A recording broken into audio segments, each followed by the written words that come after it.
Suppose we let this block settle slowly under its own weight from the equilibrium position of the spring. So when the system is in equilibrium, the block has moved a distance of ye, and then we have a force developed in the spring that balances the force of weight. And by Newton's first law, we have the following expression. Now suppose we give this block some initial velocity from the equilibrium position. And we'll measure y from the equilibrium position of the system. So we have the following forces acting on the block. And this time the force in the spring is K by ye plus y. So by Newton's second law, the net force on the block is equal to the mass by the acceleration of the block. And doing a bit of algebra,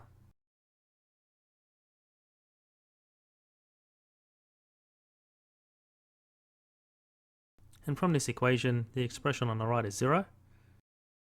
So we obtain the following differential equation.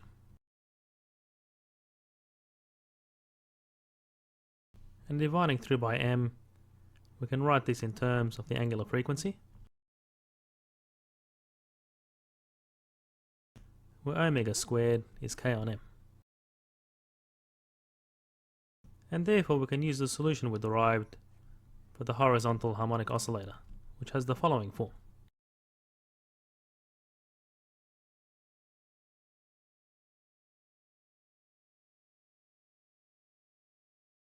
Suppose we have a block attached to two springs in parallel, and we give it some initial condition. And the block oscillates at some amplitude A. Therefore the forces in the springs are restoring forces, and are generally not the same magnitude because the springs have different stiffnesses. But because we treat the mass as a particle that only translates on this frictionless surface, so we would visualize these forces passing through the center of mass and not producing any torques. So therefore the springs would deform by the same amount that the block displaces from equilibrium. And that gives us the following equation of motion. According to Newton's second law, we can rewrite the equation as follows.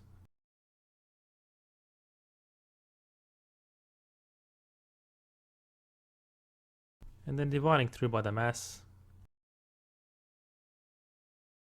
and designating the term in the numerator as the effective stiffness,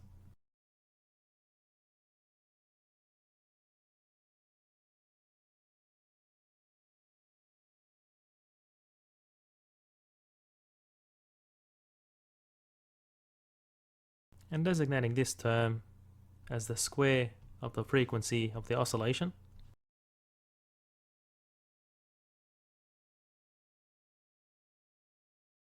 Then we can use the same solution that we derived for a harmonic oscillator with a single spring. We have a harmonic oscillator with the springs in series, and applying some initial condition to the block, we make it oscillate at some amplitude A. And taking a free body of the mass and the springs, the force acting on these components has the same magnitude, because we treat the springs as massless. So therefore the force in the springs can be written as follows.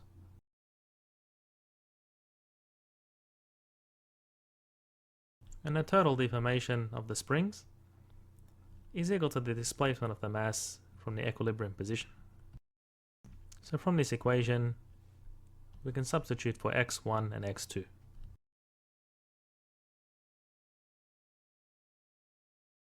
And if you do the following multiplication,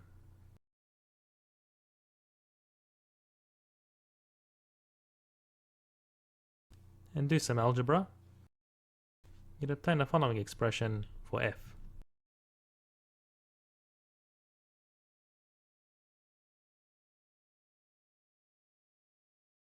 So applying Newton's second law on this block, we have minus f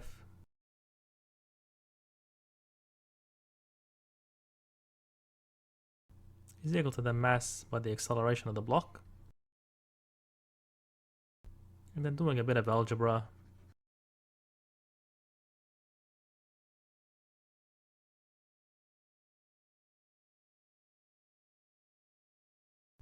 and designate this as the effective stiffness while dividing through by the mass.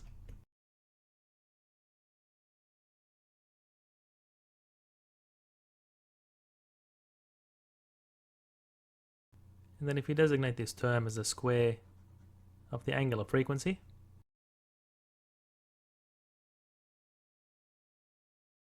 then we can again use the same solution that we derived for a horizontal harmonic oscillator with a single spring. Suppose we have a mass attached to springs in parallel and springs in series, and it's given some initial condition that makes it oscillate at some amplitude.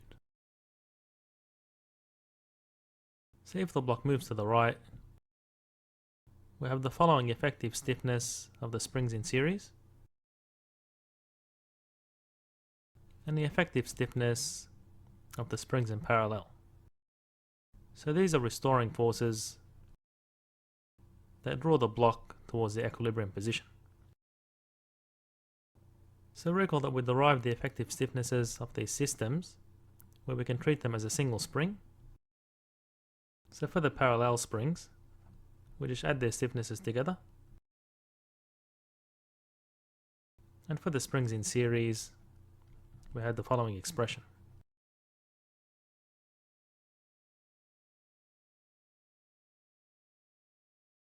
So therefore the effective stiffness of the system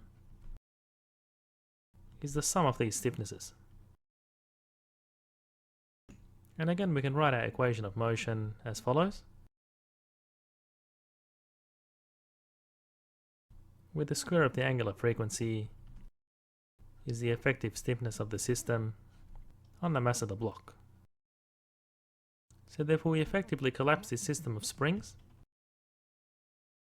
into a single spring with the effective stiffness given below. And we can thereby use a solution we derived for a single harmonic oscillator to describe the physics of this system. If we consider a simple pendulum where we have a mass attached to a massless rod that swings through some angle theta. So we have a restoring force being the force of weight acting on the mass. And if we take a sum of torques about the hinge, the force of weight by the moment arm gives the torque about point P. And that's equal to the moment of inertia of the mass by the angular acceleration. Now you can get the same result by resolving this force into normal and tangential components,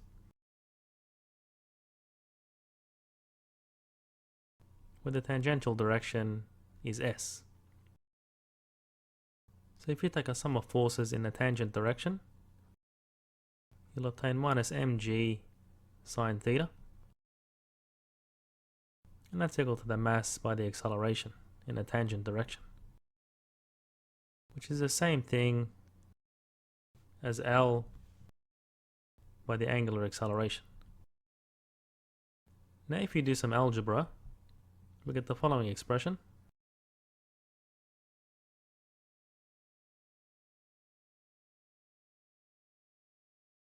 And you can't solve this analytically, so we'll apply the small angle approximation, and therefore we can take sine theta as approximately equal to theta.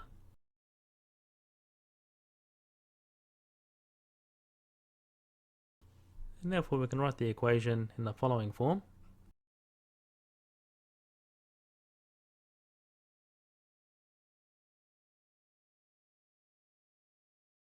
Where the square of the angular frequency depends on the gravitational acceleration and length of the rod. And now we can apply the same solution that we derived for a horizontal harmonic oscillator. Consider a physical pendulum that swings about a hinge located at P by an angle theta. So we call this a physical pendulum because we're actually modeling the physical body, in this case being a bar. So this bar has a force of weight acting at the center of mass, which is located at a distance of L on 2 from the edge of the bar. So taking a sum of torques about the hinge, the force of weight produces a restoring torque. So here the moment arm has the length of L on 2 sine theta using this right triangle. And that's equal to the moment of inertia of the bar about an axis passing through its endpoint multiplied by the angular acceleration. And now doing some algebra, we obtain the following expression.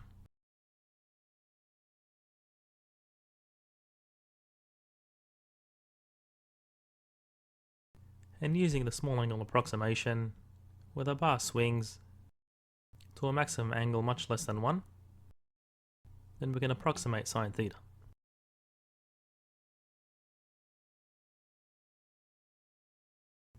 And this quantity is the square of the angular frequency. So again, we can use the solution for a harmonic oscillator with one spring that's oscillating horizontally. Here we have a torsional pendulum because there's a torsional spring at point P that resists torques. So we have a force of weight acting at the center of mass. So this produces a restoring torque about point P, which is equal to the force by the moment arm.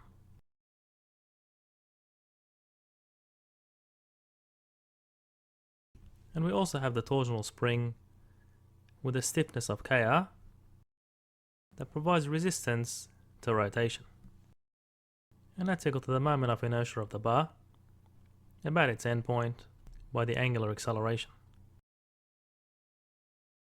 So we can again apply our small angle approximation. So sine theta will be approximately theta.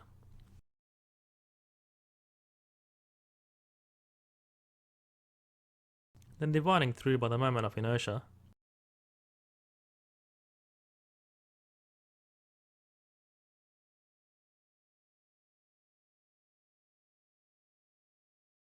and now we can group the terms on one side of the equation.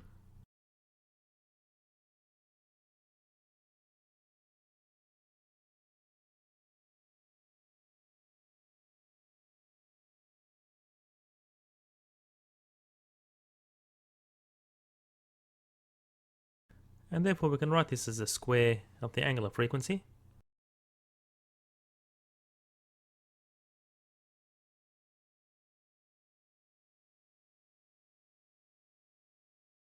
And therefore the solution to this second order differential equation will have the same form as that of a harmonic oscillator with one spring that oscillates in a horizontal direction. A physical pendulum with a uniform bar of mass m and length L swings about a fixed axis through P. And first we'll determine the torque produced by the bar and the sense of the torque about P. Well, we have the force of weight acting through the center of mass and a vector from the pivot point to this force, which has a length of L on 2. And this vector produces a clockwise torque about P. So effectively the torque by the right hand rule is negative. The force by the moment arm, and the vector has a direction into the screen. Now the equation of motion states that the net torque about P is equal to the moment of inertia about P by the angular acceleration. And doing some algebra, we can rewrite this as follows.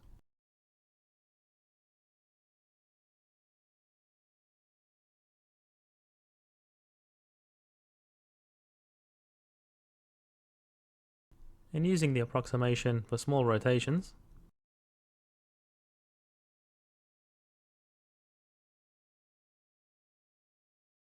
we can rewrite the equation of motion as follows,